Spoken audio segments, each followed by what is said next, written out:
Në një sezon ku konkurenca për golashënuesin më të mirë në kampionatin zviceran është e fortë, Xherdan Shaqiri po dëshmon se cilësia nuk matet vetëm me numrin e golave, por me mënyrën se si arrihen ato. Mediat zvicerane e kanë vënë në pa një statistikë mbreslëndse.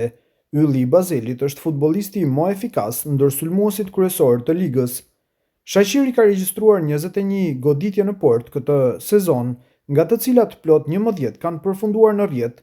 Kjo përkthehet në një efikasitet prej mbi 52%, një shifër që e vendos atë në krye të listës, larg çdo rivali tjetër në mesin e golashënuesve më të mirë të kampionatit.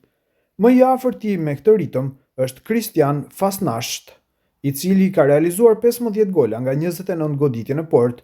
Megjithatë, edhe ai mbetet pas Shaqirit në raportin e statistikës së efikasitetit para Portos. Në anën tjetër të statistikave qëndrojnë Matteo Di Giusto dhe Philip Kenny.